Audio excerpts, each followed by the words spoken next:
Hi, I'm Drew Hutchison, and you're not tuned to Local Bias, but you are tuned to the Great River Show. I'm here with Karl Meyer, who has been my guest frequently on Local Bias, discussing what's going on with the Connecticut River and with our environment in general. The topic is so deep and wide that we started a new program, and this is it, the Great River Show. I think, is this our third episode? Third episode, you know, they've been coming in irregularly. Things get in the way, things happen, they don't, so it's great to be back. Because we haven't solved all the world's problems yet, Karl. We haven't, and we have a ways to go. So you know, this seemed like an ideal time. We're in like the second week of March. The world is turning, the seasons are turning. So let's have a show, Drew. Let's have a show, Karl. All right, this is a show, people. We're going to start off the show, though, I thought, with a little bit of patriotic defense of the Constitution. Ooh, I love the Constitution. You know, free speech, freedom of the press. So I have a question for you, Drew. Mm-hmm. I have just a quick question here. This is a map. I'd like you to tell me what this body of water is. Well, right that's here. the Gulf of Mexico. The Gulf of Mexico. My gosh, you're right, but I don't think we're supposed to not call it that anymore, okay? Because our would-be king, and we won't mention his name, flew over it the day of the Super Bowl and declared it was Gulf of Mexico Day, and by decree, he gave it a new name, but we're not going to call it that. Just like the Associated Press, who has a hearing scheduled, I think, on March 20th before the Supreme Court, because they would not use Trump's name for this, right? They refused to use it. I thought you weren't going to mention his name. They refused to use it under their rights to speech and freedom of the press, and he has kicked them out of the White House and off Air Force One, and this is every one of our rights to speech. So I'm calling this the Gulf of Mexico. Yes. Until the day I die, Drew. And at the end of the show, we're going to have a little note that I'm actually going to do my own proclaiming. Okay. You know, because if he can proclaim Hear speech, ye, hear ye. March 18th is going to be Gulf of Mexico Day. The day after St. Patty's Day. I want people to get out to their pubs. I want pubs to have little special beer specials or whatever. It's going to be like a second Fat Tuesday. Ooh, I like that. You know? And let's just have a little fun and reclaim the Constitution. So that's our opening for today's show. So I just thought I would do that. And our great producer Sydney has asked me to sort of have a little more sort of bounce and fun with what we do here, because a lot of it has been sort of tough news, right? Well, that's what happens when you feel doomed. So let's talk about the seasons and what's coming back. What have you been seeing out there? What is changing for you in our great Connecticut River Valley? We still call it that, okay? It's, you know. Well, the snow is receding. The snow's receding. I haven't seen any crocuses, but I don't have any crocuses in my yard. But I'm sure the crocuses are poking their little bulbs out right now. Somebody told me the old library used to have crocuses early, right? Mm-hmm, right? Just a couple of doors across the street from where we are. But bird-wise, let's go through the birds. I saw a cardinal the other day, a bright red cardinal, fat. It looked happy. Cardinals I know that bird flu has been knocking out a ton of our aviary friends. Yeah, there's been some deaths in Massachusetts too. I heard some over by the canal actually. Geese, they were finding some geese. So that's coming in. Who's showing up? We talked about cardinals. I think we talked about what else? Nuthatches last time. The vultures came back. Oh, love vultures. Greenfield is a terrific vulture town. And about 3 weeks ago, maybe a little more, they're some of the first ones back.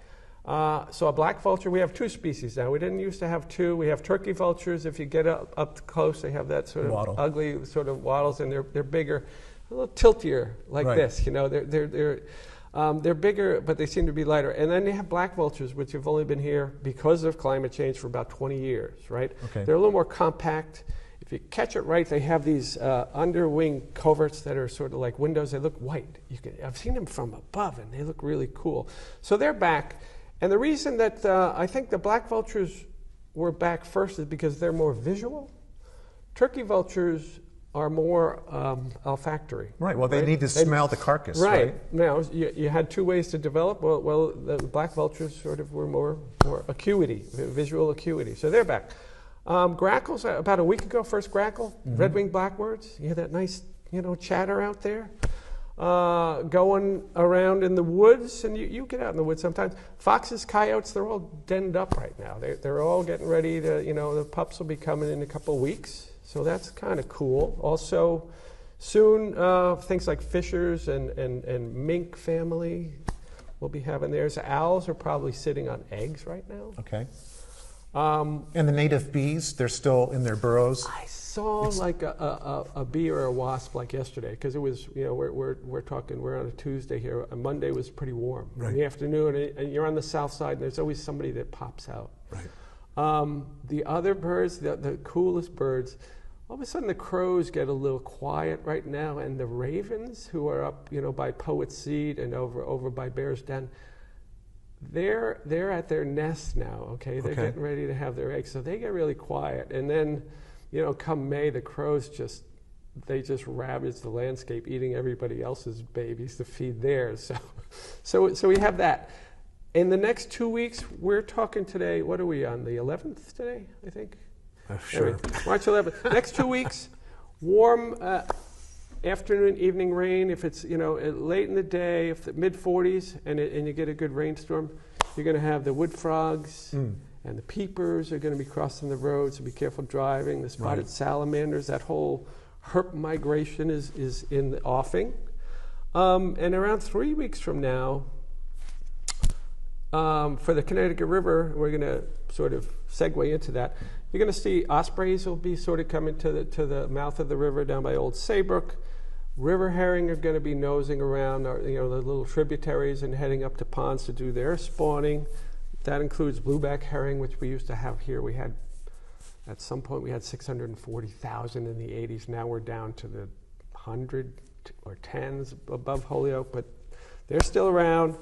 April 1st, depends on the weather. It's sort of, the seasons can all of a sudden with climate come on really quick. So the shad should be at least arriving in the river. Sometimes they're at Holyoke as soon as April 1st, where they start lifting, and I think there's a trigger. The first 50 or something that pass Holyoke, then they have to open the chutes at Turner's Falls so that the poor fish can beat their heads against the wall in the crazy non-fish passage that we have there. So, and other good news, I was at a symposium down at U.S. Fish and Wildlife Service Region 5 headquarters. Which is still open? On the chopping block. Right. Their lease has been canceled. They had already, this is about 2 weeks ago, they had already lost personnel. U.S. Fish and Wildlife Service, that's 13 state, operation down there. So they have had their lease withdrawn. As far as we know right now, what are you going to do? There were a couple hundred people employed down there. We have Soil Conservation Service in Amherst. We have there's something over here in Greenfield in sort of Montague City area that's also U.S. agricultural. The good news, though, Holyoke, Sierra Humiston, she's sort of the biologist and fish expert for Holyoke Gas and Electric. I met her at Symposium, which was all about the Connecticut River. Holyoke Visitor Center is going to be open. The fish lifts weren't open last year. They weren't open for a lot of time during COVID. It's virtually the best place to go and see fish. So they'll get open. It's going to be a while. We're talking a month and a half, whatever. Mother's Day to Father's Day. But it's great news that they're open, because that's where you really get to see what's going on. Do you have anything to say, Drew? Well, I'm just rolling this out here. Well, you are. No, and all I generally have to do is wind you up and sit back anyway. But what astonishes me is the people who think it's a good thing that all these federal employees are being laid off, as if there was any kind of forensic analysis of what they were doing and whether it was wasteful or not. For instance, you take a look at the national parks, they bring in more revenue than they cost. So by shutting them down, we're losing revenue, and people don't have access to our legacy, the national parks. And time and again, you don't send in people that are IT experts to find fraud. You send in accountants who can do an audit. None of that has been done. Instead, it's people that are being let go that have had exemplary service, who have worked in a bipartisan fashion, for however many decades or years, and because there's this ideology that is coming from dear leader Musk that anything the government does is wasteful. This is AI social engineering. This is what happens when one branch or two branches of the government take over the Constitution. But we've never had a king. I don't recognize a king, but that's what's happening here. Well, he thinks he's a king. And yes, but you know, you can take AI and put a thumb on anything, and it's like whiplash. It is, the psychological impact of this. I'm sure people are getting ready to, you know, do away with themselves, because one minute you're thrown out of work and, oh, I changed my mind. And then they brought people back to work, and then they've taken their jobs away from them. Well, it's like the tariffs. They're on again, off again. So. And you take a look at the markets, they're crashing. At least they were today when I checked. Yeah. And before the election, the economy was doing well, very low unemployment, inflation an issue, but better in this country than anywhere else. And our growth in GDP was good. King Trump kept claiming that what's because people know I'm going to win, and so they're excited about how great the economy is going to be, and that's why the stock market is doing well. Well, now he's saying, oh, well, I've only been in office for a short time. This is all Biden's fault. So he can take credit when he's not in office, but once he comes in office, it's the previous person's fault. Right. Everything drops back to somebody I can blame, and then if something goes wrong, I just change the subject. Right. So you know, I mean, where's the beef here? This is a flip-flopper. Remember those names that used to stick, and they would call somebody like, well, this is just brutalism. Right. This is, you know, it's just. But the thing is we hear, well, it's the liberal media. Friends, there is no liberal media. Okay, 95% of all media is controlled by very few corporations. They're not remotely liberal, but they've been telling us that they're liberal for 30 or 40 years. Well, not that they've been telling us, but the Rush Limbaughs of the world, and the Sean Hannitys, and the Tucker Carlsons, and all the other purveyors of lies. The control of speech. If you say something enough times, people believe it. Economically, you know, there is some. I mean, all they want us to do is to consume, and that, you know, that comes down to the river or whatever. There are certain, you know, people are actually turning their backs on Target and Walmart and Amazon these days, and you know, and sort of, and you know, and it's sort of a smart way to sort of address this, because that's what they want to do. I mean, I sold all 5 of my Teslas, Drew. It's just been too embarrassing. Wow. You know, that was big. That was big of you, Karl. It just, you know, I can't do this. But you know, somebody that sort of salutes like he's Adolf Hitler in the Third Reich, you know. And talk about illegal immigrant. He came here on a student visa. He was supposed to enroll, I think, at Stanford. Yeah. He didn't enroll in college, so he actually lied about what he was doing when he was in this country. I think he went a few weeks, you know, sort of like he had a little, a cup of coffee, they used to say in the big leagues. But then he went to work for a company. He had 2 at-bats. And so he defied the terms under which he was legally here, which makes him illegal. Right? That's Welcome what they keep saying. To the Great River Show, people. No. This is exactly where we're getting. Let's put it this way. The reason that the Connecticut River is in such bad shape is because people stopped talking about it in real terms. Mm-hmm. A long time ago. You've used the term corporate capture. When 50 years, the river has been running backwards. Right. And if nobody has stood up and screamed about that, right down to our DEP hearings only 3 or 4 weeks ago, then they have captured the language, right? You know, and that's where our main problem is. They have sort of sold us on the fact that money is speech and corporations are people, right? And they have all this money, and they can, you know. So we've never had like a real entity that's going to scream at the top of their lungs. The river is not a river here. It's not, and you can't even describe it as a lake. It flows backwards. It is a bizarro world, and the most grim circumstances of killing happens on the Connecticut River, right here in Franklin County, in Cheshire County, and Windham County in Vermont. And so, you know, it's just emblematic of the problems with our system that, we have a U.S. Fish and Wildlife Service, a U.S. Geological Survey. They're all sort of right here. And there are good people working for them, doing good science. But the political appointments and the corporate, sort of intersection has just ruined what our rights are. And, you're talking about people getting deported or losing their jobs. Where's the due process? Right. I think, I think I'm surprised that there hasn't been a march on the Supreme Court to demand that we have a government of laws and not men, and you are here to defend our rights to speech. We do not have a king.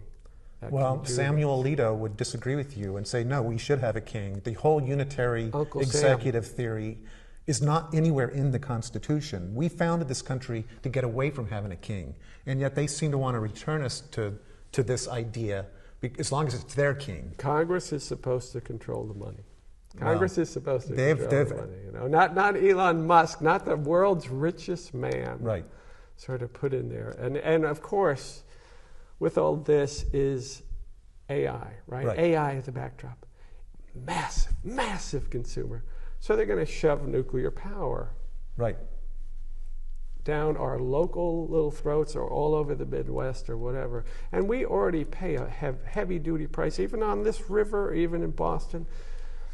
AI is all that computer-generated stuff. We have the Holyoke Fast Computing Center up there. I told you at one point, when it was first embedded there, it was taking up about 40% of all the hydro generated at Holyoke Dam, right? So they had to cover their tracks. This thing runs computers for MIT, Harvard, University of California, Stanford, just all these big institutions. And they're all doing the science. And, sometimes I'm like, oh, what is this science? Is this all algorithmic? I don't really care how long the sun is going to keep shining or where the farthest galaxy is. We have a planet that is in desperate straits, right? And, if you ever I walked through MIT once, and it was frightening. The amount of energy that was, if you walked down that main street on a quiet Sunday morning, you could just feel the ground shake to run all the computer power. Harvard too, and they're getting some of their energy is coming from right here, right? Supposedly, and it's all sort of smoke and mirrors how energy is moving. But they also have this big diesel plant on the Charles. And nobody has ever calculated their environmental footprint, their carbon footprint. I saw some of the news. I mean, it's massive. Well, and the other thing is, like, how many people get sick because they're breathing those god awful fumes, and what's that cost?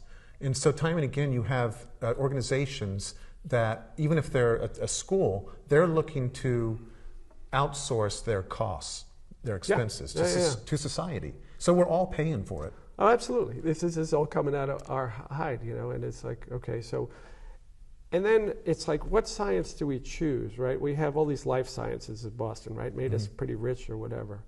But if we just worry about life sciences and think there's going to be a cure for every disease that's coming up, how much energy is used chasing down a somewhat obscure disease? Nobody wants to die, but my generation, we've been really kind of selfish about this. We're going to get all new parts. You know what happens to the planet using up all that energy and being single species, just centered? Everything else goes. I mean, we may be living in the generation that sees the last northern right whale, right? NOAA fisheries, they're cutting back. They're right here in Gloucester. Every department, NIH, U.S. Fish and Wildlife Service. So there we are, and let's do a little river talk. But go ahead. Yeah. So the Department of Environmental Protection had a meeting. How did that go? Oh, Drew. I felt like I got my money's worth because I went in there early and told them how humiliating it was to stand before them and try to have them talk about a river that runs backwards, which they have failed to do. Right. And I did a little. I had a little tantrum, said a few words, and then the rest of it was pretty rote. Everybody. There were some bureaucrats from agencies or whatever that stood up and said the nice things, and they're trying to get a little more water in the river and trying to squeeze the timeline They're down. negotiating at the edges as opposed to saying this is just wrong. Yes. I mean, if you can't after more than half a century say this is a killer, the river flows anti-gravity. It's like giving somebody that's going to be executed, well, you know what, we'll be nice to you. You could smoke a cigarette before we shoot you. It's Orwellian. A friend of mine, I had a roommate from Ireland once, and he said, you know, when they'd come to, when the provisional would come and get you, they'd say, well, we'll let you pick your pillowcase before it's done, you know. It's pretty much when DEP issued its draft license thing, it pretty much looked like, you know, Northfield, PSP Investments, Canadian company, will get to do what they want. But we had talked about this earlier, you know, with the Trump taxes.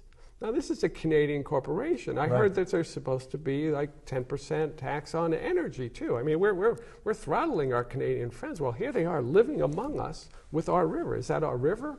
Or are we going to get socked with a 10% more bill on, you know, through Eversource or all their friends and ISO New England? Well, you have to think about the shareholders. And those people are up in Canada. Of course, they give a little money to Delaware. Sure. Right. It's got the money because they have their washed LLC through in Delaware or whatever. But and then of course I looked at the grid this morning before we got on. 10% of the hydro coming into ISO New England that we're paying for is coming from Canada. Right. We're just tiny little bits of it. And the interesting thing about this DEP hearing and some comments that came and were submitted to DEP and FERC after this, they were coming from Pasco, Rhode Island, Concord, Massachusetts, the IBEW in Boston. I was an IBEW union member way back in the day. The Massachusetts Business Association of Business, whatever. And the questions that you have to ask is, well, why? Who is this energy for? Where is it being used? And this energy, this river isn't being run for us as part of an ecosystem, and the fish that are coming out we're supposed to feed us, and you know. This is about Boston. This is about metro areas, right? And these little towns like Pasco, Rhode Island. Mm-hmm. I've been to Pasco. I delivered eggs in Pasco, Rhode Island way back in the day. Little Rhodey egg farms, right? Little tiny town. Concord, Massachusetts. Now they both have their own. I don't know if Pasco's on the Wood River or the Pawcatuck, I'm not sure. Concord has the Sudbury and the Concord River. They have their own rivers, right? But these are these little sort of aggregation, local utilities where we aggregate energy, right?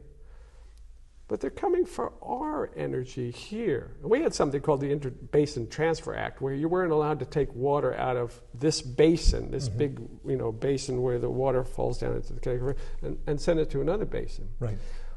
Well, these are entities. They wanted to look like they're doing something for climate, right? So I don't know, 8 years ago, First Light, when they first got here, they sold a bunch of energy. It might have been 40% of the energy in the Turners Falls Canal, which is 63 megawatts of energy, if it runs all the time. And we're in severe drought, right? If it runs day and night, 63 meg, which is about enough for maybe 300,000 homes.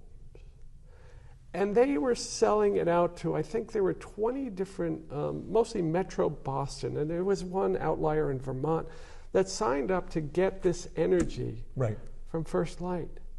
And it's like, well, how does that work anyway? Anyway, that energy is not going out, but it's just the smoke and mirrors corporate screen where we never have any look into this. But this is what the aggregators are doing. Everybody wants our resource here, and everybody's using it, right? So this is how they're justifying it. But if this is really about Metro Boston, I'm thinking, okay, Bank of Boston just gave up its major building. There's a huge building in Boston, right? And we're supposed to be building solar, right? Vineyard offshore. Right. Remember Alicia Barton, who came here for 2 years, then she went to Vineyard Offshore. And those are the people that started building this stuff, right? And Trump is sort of knocking the pins off of it. But in the last 2 years or so, one of their turbines broke in the wind. Another one got struck by lightning. Half of the proposals they pulled out because the money wasn't working for them. But Trump doesn't want this anymore, right? But if we're going to have power, it needs to be locally centered, right? So if Boston and metro cities, Providence or whatever, if they want this power, well, take a building like, I don't know, Bank of Boston, 40 stories or whatever. You can do the same thing that Northfield does, just like an elevator. Oh. Right? So you bring the water up to the top of the building. Yeah, it's like and an then elevator. let it out when when we have wind, you just take a big bunch of water, you pull it in the elevator of this empty building or all these empty buildings in Boston, and then when you need the energy, you let the elevator back down again. Right. And you don't have this deadly ecosystem, forested ecosystem being killed here. But doesn't the energy just go to ISO New England? I mean, how do we really know where it's going? They're just basically. ISO New England is the middleman. It's sort of like big pharma and what do they call the benefits managers? Right. They're marketing stuff. They're not a regulator. They are not. And the problem is we've never regulated, we never enforce. So that is to the problem with DEP.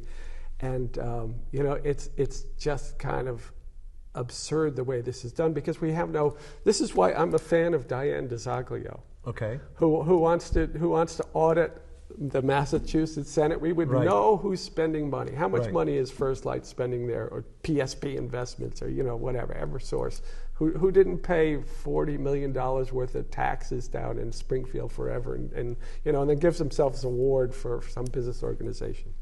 So anyway, here, we should start to sort of finish this up here, but I pointed out if there was a serious challenge to what's going on in the Connecticut River after half a century, and we're not going to have it for another half century, here are the vulnerabilities. Here are the things that people could have joined me, or if there was a real a Connecticut river keeper or whatever, they could go to court on. The river runs backwards. Clean Water Act, what is that? That's not in your wildest dreams you can do that.